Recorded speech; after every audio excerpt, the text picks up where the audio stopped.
नमस्कार, मी शरद बाबुराव पाटील. रोकठोक ठोकठोक डिजिटल मीडियामध्ये आपल्या सर्वांचं सहर्ष स्वागत करत आहे.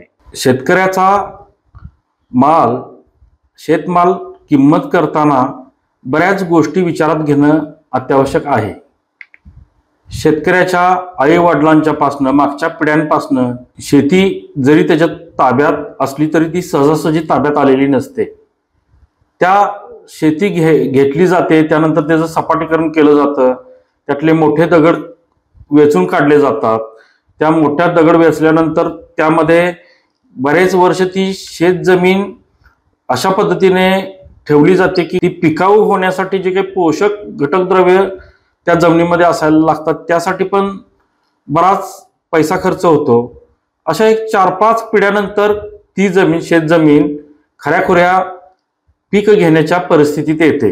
पीक घेताना सुद्धा वर्ष दीड वर्ष शेतकरी ते पीक घेण्यामागं आपली ताकद लावतो, आपली मशागत लावतो, आपले कष्ट सगळे असतात. त्यामध्ये त्याची तणनाशकं, कीटकनाशकं, याचबरोबर रासायनिक खतं किंवा देशी खतं हे सगळं तो घालून ते जमीन ज्यावेळी पूर्ण तयार करतो आणि पिकं त्यामध्ये लावतो. असा बराच मोठा कालावधी जातो. हा एक 8-10 वर्षाचा हा संपूर्ण कालावधी नंतर कुठंतरी ते शेतपीक घेतल्यानंतर कारखानदाराकडे प्रक्रिया होती त्याची.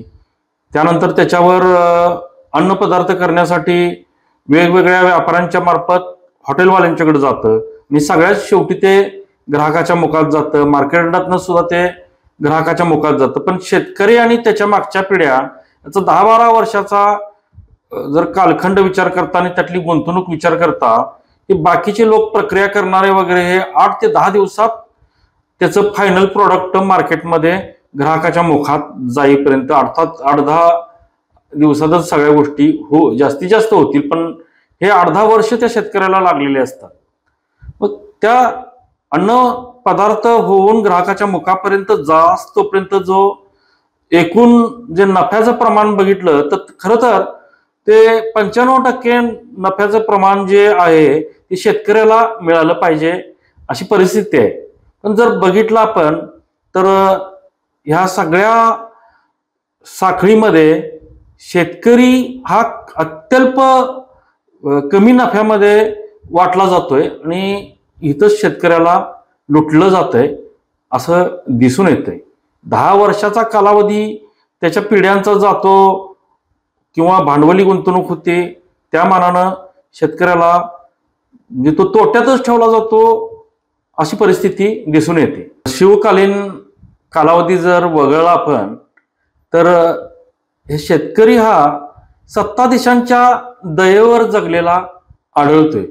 हे सत्ताधीशांनी बाबा या सगळ्या शेती करणाऱ्यांच्या व्यवसायामध्ये किती उत्पादन तयार होईल आणि या ग्राहकाला पुरेल का नाही, खरं तर सत्ताधीशाची त्याच्यावर नियंत्रण ठेवायला पाहिजे की शेतकऱ्याला त्याचा जो माल आहे तो करायला जो खर्च येतो त्यानंतर काहीतरी हमखास स्वरूपात प्रॉफिट राहिलं पाहिजे आणि ते प्रॉफिट राहिल्यानंतर ग्राहकाच्या मुखापर्यंत जायसाठी बाकीची साखळी, मग त्यात शेतमजूर असेल, व्यापारी असेल, प्रक्रिया करणारा जो कारखानदार असेल किंवा कसताना त्यामध्ये शेती अवजारे पुरवणारा कारखानदार असेल, बँका असतील, शेतपिकाचा विमा काढणारे लोक असतील, ह्या सगळ्यात जर बघितलं तर ग्राहकाच्या मुखापर्यंत जास्तपर्यंत असं आढळून येतंय की ह्यामध्ये शेतकऱ्याला सगळ्यात जास्त, अगदी शेतमजुराला पैसे भरपूर मिळतील. आता बराच जण आम्ही बघतोय तर ज्यांचे आई वडील शेतकरी होते आणि त्यांनी कुठेतरी वडिलांनी आत्महत्या केल्या, अशा जर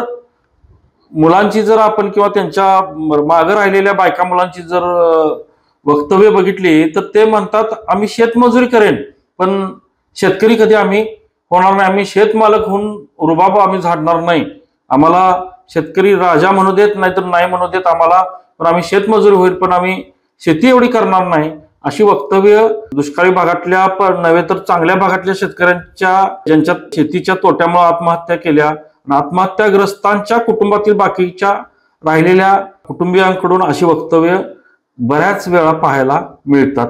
शेतकरी फायद्यात राहिला, शेतकऱ्याला भरपूर प्रॉफिट मिळालं तर बऱ्याच लोकांची ह्यात अडचण आहे. सरकारी अधिकारी आहेत जे भ्रष्टाचारामध्ये गुंतलेले आहेत किंवा जे राजकीय नेते आहेत ते भ्रष्टाचारामध्ये गुंतलेले आहेत, ह्याच लोकांचं सत्तेवर नियंत्रण असतं.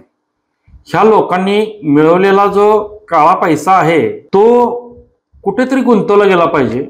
आणि आपण जर बघितलं तर ह्या जगण्याच्या साखळीमध्ये केवळ आणि केवळ शेतकरी तोट्यात आहे. हवामानाची परिस्थिती आहे, नैसर्गिक आपत्ती आहे, पिके करत असताना भांडवली खर्चाचा विषय येतो की बाबा बँकांनी पैसे पुरवले नाही पुरवले, मागची कर्ज त्या शेतकऱ्याची असतात. ह्या सगळ्या साखळीतनं तोच कमकुवत राहिला गेलेला आहे. शेतमाल तयार करण्यापेक्षा पुढचं भाग आहे की तयार झालेला शेतमाल जर जास्त कालावधी टिकवण्यासाठी जे इन्फ्रास्ट्रक्चर लागतंय की उदाहरणार्थ की कोल्ड स्टोरेज लागतंय किंवा कोल्ड चेन मेंटेन करायसाठी जी वाहनं लागतात, गोडाऊन लागतात, धान्य साठवण्यासाठी त्यामध्ये जे काही इन्फ्रास्ट्रक्चर लागतंय, हे सगळं जे आहे ते सरकारची जबाबदारी आहे की हे जर इन्फ्रास्ट्रक्चर शेतकऱ्याला अत्यंत चांगलं करून दिलं आणि शेतकऱ्याला त्याचा माल तयार करून त्याच्याकडे ठेवला गेला. उदाहरणार्थ साखरेची पोती तयार झाल्यानंतर त्याच्या ताब्यात दिली गेली त्याचा माल म्हणून, नंतर त्याला जर गोडाऊनची सोय करून दिली आणि साखर त्यानंच विकायची असं ठरवलं गेलं की ह्या ज्या साखर कारखानदारांची जी काय सहकारातले साखर कारखानदार खाजगी आहेत त्यांनी जो विकायचा आहे आणि म्हणायचं की सहकारात तर असं म्हटलं जातं की शेतकरी मालक आहे